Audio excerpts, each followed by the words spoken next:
Welcome to this exploration of the fascinating and thought-provoking ideas presented in Yuval Noah Harari's book, Homo Deus, A Brief History of Tomorrow. In this work, Harari examines the potential future trajectory of humanity in light of the scientific and technological advancements of the modern era.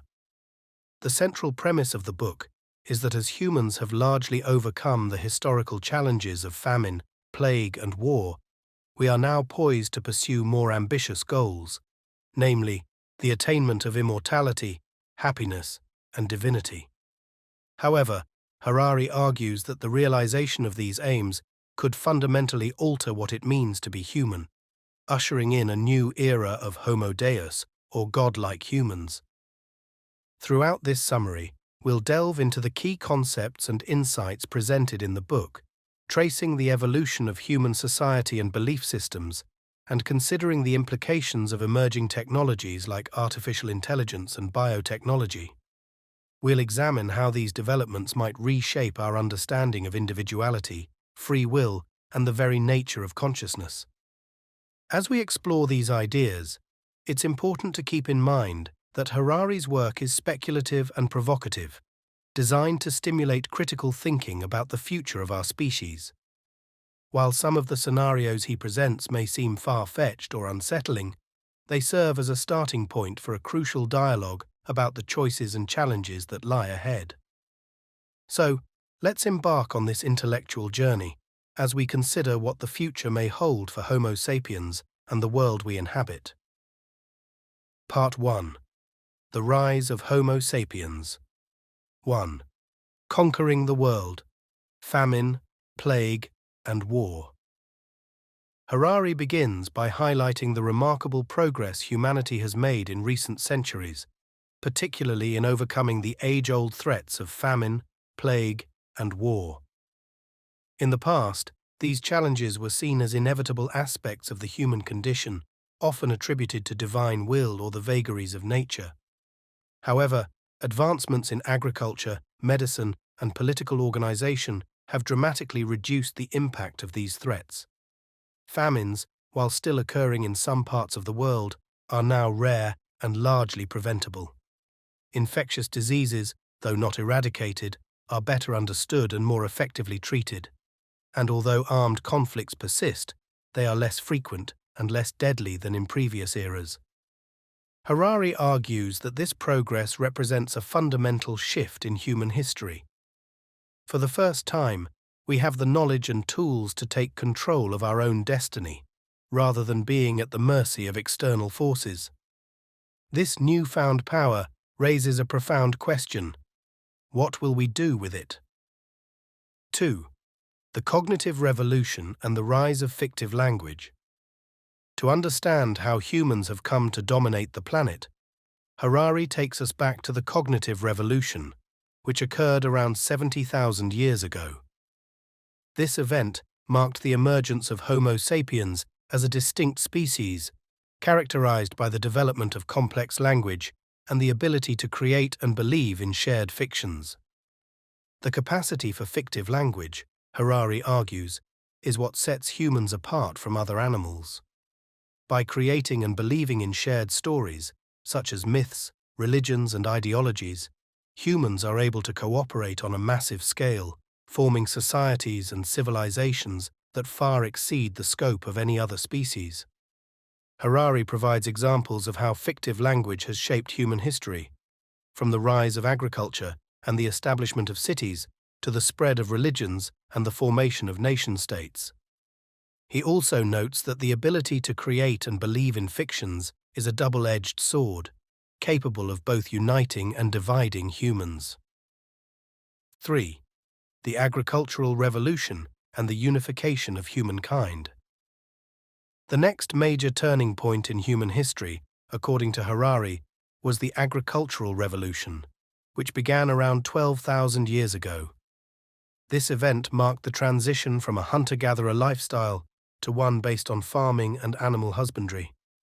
While agriculture allowed for the growth of larger and more complex societies, Harari argues that it also had significant drawbacks. The shift to farming led to a more sedentary lifestyle, a less varied diet, and the spread of new diseases.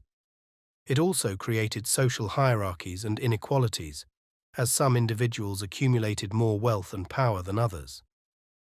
Despite these challenges, the agricultural revolution set the stage for the unification of humankind. As agricultural societies grew and interacted with one another, they developed shared languages, religions, and cultural practices. This process of unification accelerated with the invention of writing and the emergence of the first empires. Harari uses the example of the Roman Empire to illustrate how a shared culture and belief system can bring together diverse peoples and create a sense of common identity. He also notes that this unification often came at the cost of local traditions and ways of life. 4. The scientific revolution and the emergence of humanism. The scientific revolution, which began in the 16th century, marked another pivotal moment in human history. This period saw the rise of empirical observation, experimentation, and mathematical analysis as the primary means of understanding the natural world. Harari argues that the scientific revolution not only transformed our knowledge of the universe, but also fundamentally altered our relationship with it. By revealing the underlying laws and mechanisms of nature, science challenged traditional religious and philosophical beliefs, which often relied on divine revelation or abstract reasoning. At the same time, the scientific revolution gave birth to a new worldview known as humanism. This belief system places human beings at the center of the universe and asserts that the ultimate source of meaning and authority lies within the individual. Harari traces the development of humanist thought from the Renaissance to the Enlightenment, highlighting key figures such as Descartes, Locke, and Kant. He also notes that humanism has taken various forms over the centuries, from the liberal individualism of the West to the socialist collectivism of the East. 5. The Industrial Revolution and the rise of capitalism. The Industrial Revolution, which began in the late 18th century, marked the transition from an agrarian to an industrial society. This period saw the rise of mechanized production, the growth of cities, and the emergence of new social classes. Harari argues that the Industrial Revolution was made possible by a combination of scientific knowledge, technological innovation, and economic incentives. The development of the steam engine, for example, allowed for the mechanization of production and the transportation of goods on a massive scale.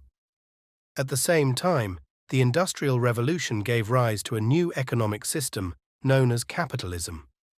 This system is based on the private ownership of the means of production, the pursuit of profit, and the accumulation of capital. Harari uses the example of the British textile industry to illustrate how capitalism transformed the nature of work and the organization of society. He also notes that capitalism has had both positive and negative consequences, from the creation of wealth and the rise of living standards to the exploitation of workers and the destruction of the environment. Part 2. The Humanist Revolution. 1. The rise of liberal humanism. Harari argues that the dominant ideology of the modern world is liberal humanism, which combines the individualism of classical liberalism with the humanist belief in the inherent value and potential of every human being. Liberal humanism, according to Harari, rests on three core principles: the sanctity of human life, the primacy of individual liberty, and the importance of democracy and the rule of law. These principles, he argues, have shaped the political, economic, and social institutions of the modern world. Harari uses the example of the United Nations Universal Declaration of Human Rights to illustrate the global influence of liberal humanist values.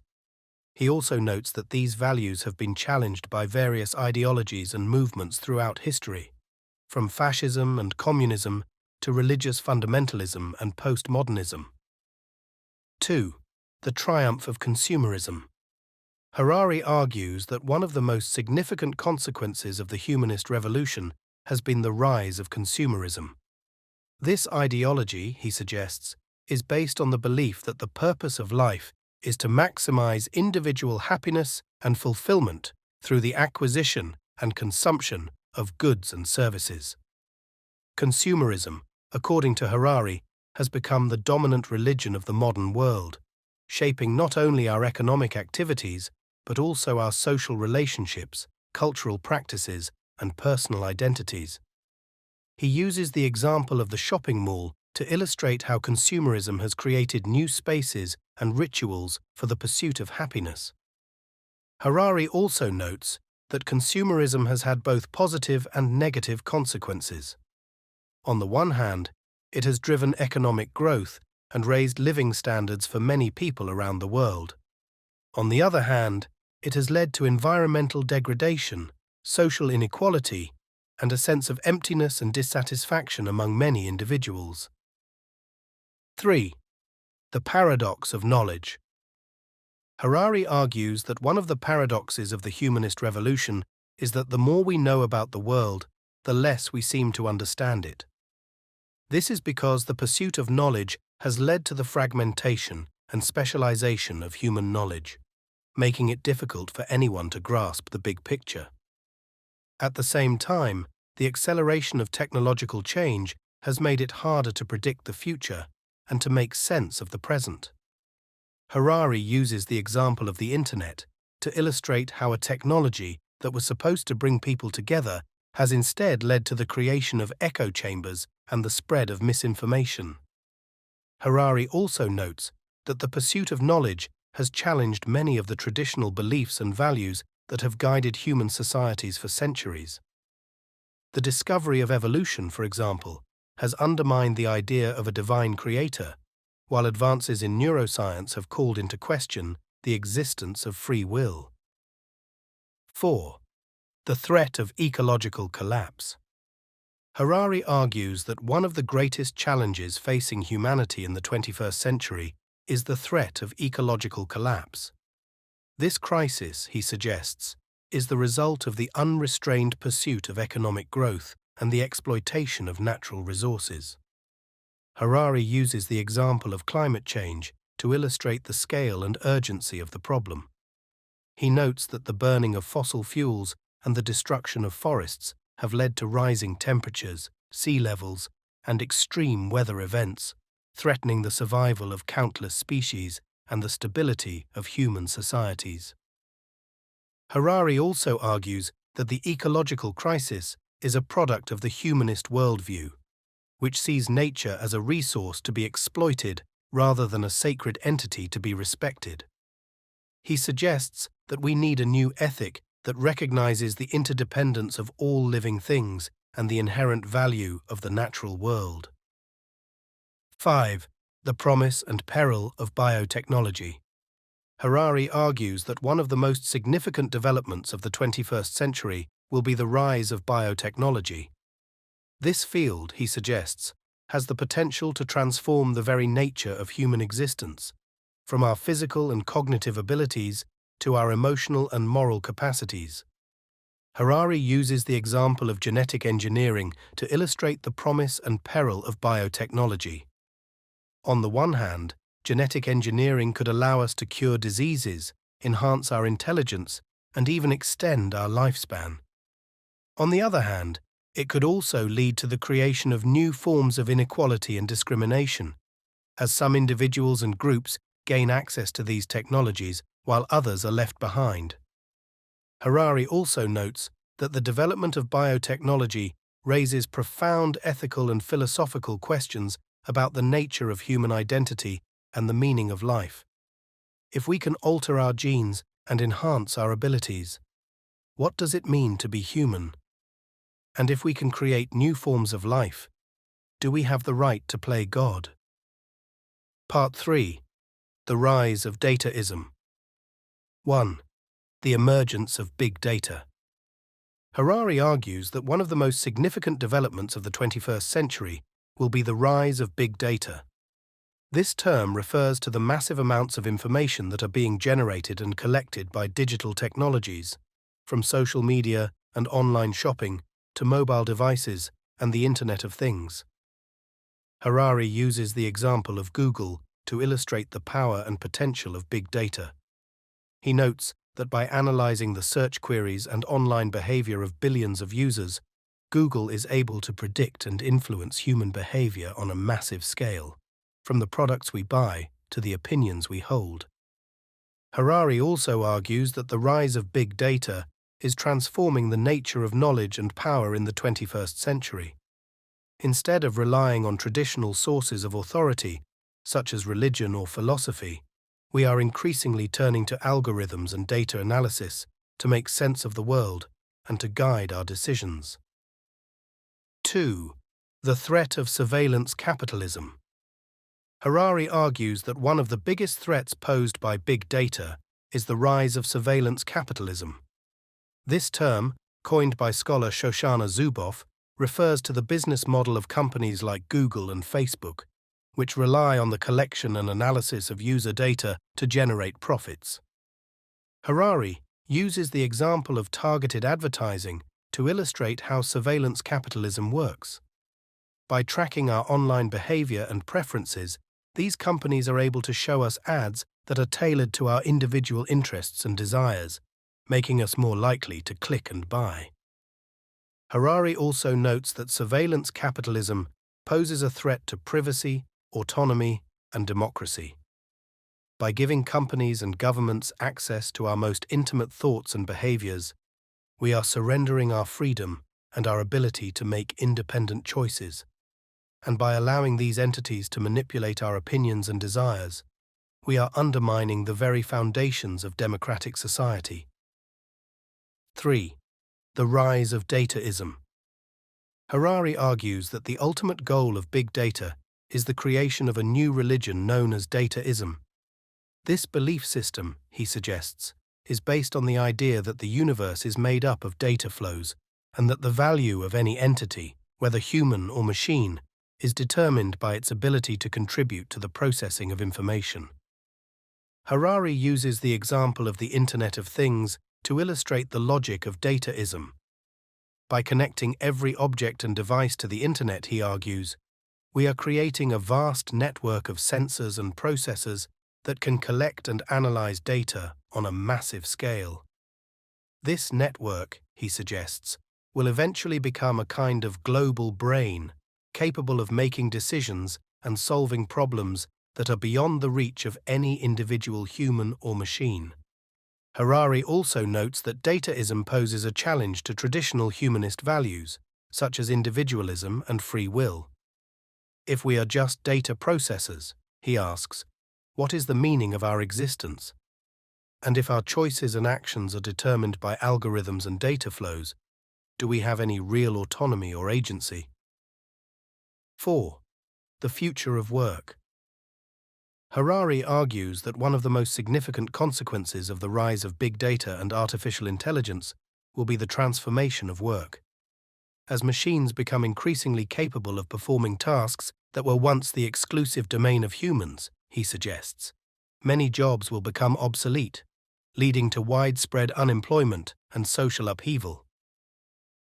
Harari uses the example of self-driving cars to illustrate this trend. If autonomous vehicles become the norm, he notes, millions of jobs in the transportation industry, from truck drivers to taxi drivers, could disappear. And as artificial intelligence becomes more sophisticated, even highly skilled jobs, such as doctors and lawyers, could be at risk. Harari also argues that the rise of automation and artificial intelligence could lead to the creation of a new social class known as the useless class. This group, he suggests, will consist of people who are unable to find work or contribute to the economy in any meaningful way, and who will be dependent on government support or charity to survive. 5. The quest for immortality. Harari argues that one of the ultimate goals of dataism is the quest for immortality. As we become increasingly able to collect and analyze data on the human body and brain, he suggests, we will develop new ways to extend our lifespan and even cheat death. Harari uses the example of cryonics to illustrate this trend. This practice involves freezing the bodies or brains of people who have died, in the hope that they can be revived and restored to life in the future, when medical technology has advanced sufficiently. Harari also notes that the quest for immortality raises profound ethical and philosophical questions. If we can live forever, he asks, what is the meaning of life? And if we can create new forms of intelligent life, such as artificial general intelligence, do we have the right to control or destroy them? In conclusion, Yuval Noah Harari's Homo Deus, A Brief History of Tomorrow offers a provocative and thought-provoking exploration of the future of humanity. Through a sweeping analysis of history, science, and technology, Harari argues that we are on the cusp of a new era in which the pursuit of immortality, happiness, and divinity will become the driving forces of human civilization. At the same time, Harari warns that the rise of big data, artificial intelligence, and biotechnology could pose existential threats to our species, from the creation of a useless class of people who are no longer needed in the economy, to the emergence of a new form of surveillance capitalism that undermines our privacy and autonomy. Ultimately, Harari challenges us to think deeply about the implications of these developments and to consider what kind of future we want to create for ourselves and for generations to come. He argues that we need a new ethical framework that can guide us through the challenges and opportunities of the 21st century, one that recognizes the value of all forms of life and the interdependence of all things. As we embark on this journey into the unknown, Harari reminds us that the future is not predetermined, but rather something that we have the power to shape through our choices and actions. By engaging in a thoughtful and informed dialogue about the issues he raises, we can work together to create a world that is more just, more sustainable, and more fulfilling for all.